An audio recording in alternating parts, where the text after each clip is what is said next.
answers to what really happened to Sandra Bland. We don't believe this sister hung herself using a garbage bag. That is not the legacy of black women or the legacy of our community. So we're absolutely angry and upset that they're not being truthful about what took place in this jail with Miss Bland. Therefore, we want the FBI and Department of Justice to conduct an independent autopsy, because it's my understanding, based on information I have received from the Justice of the Peace, the crime scene had been disturbed by the time he got here to declare her dead. So we have some issues about if it was a questionable crime scene or not. We have suspicions and concerns.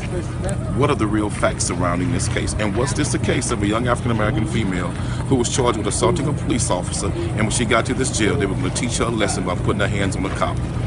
Yes, sir. Man, thank you for your support. I'm happy to stand shoulder to shoulder with y'all on our common ground. Young man, how are you? Some issues rise above political differences or religious differences. There are some basic human rights.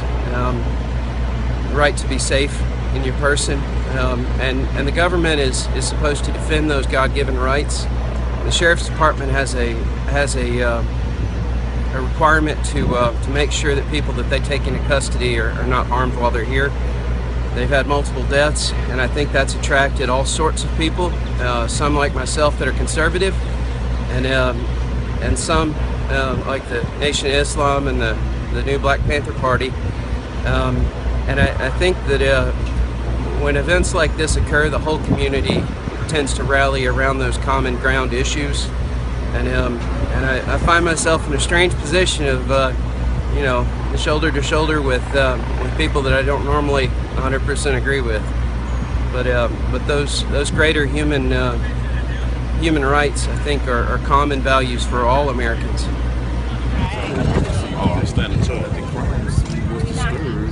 When the Justice of the Peace came here to declare.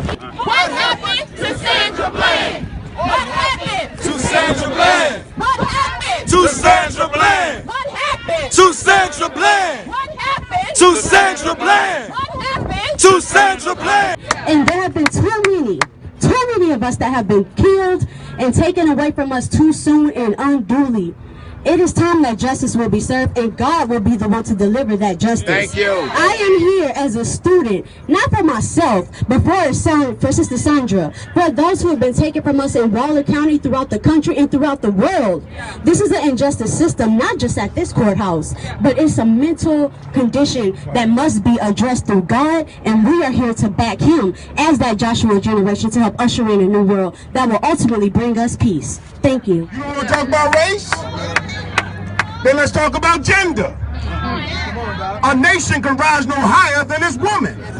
The man must respect, honor, and protect his woman. Otherwise, no people on earth will respect us, brother.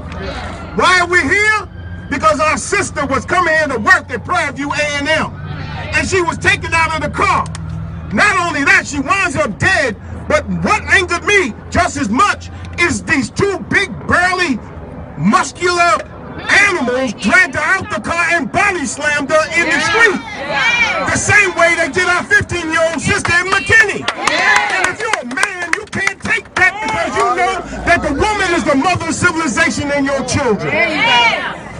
You don't want to, if you, regardless of creed, class, or color, want to stand with us, then understand this: we will not dilute Black Lives Matter by saying all lives matter. Because the black man, listen to me good. Because black people are the origin of all life. And if you don't respect black people, you don't respect anybody's life. So I'm here to tell you from the Honorable Louis Farrakhan, get on the bus, get on the train, get on the plane, get in your car, or start walking and hitchhiking now. We'll see you in D.C. 10, 10, 15. It's justice or else. Justice or else.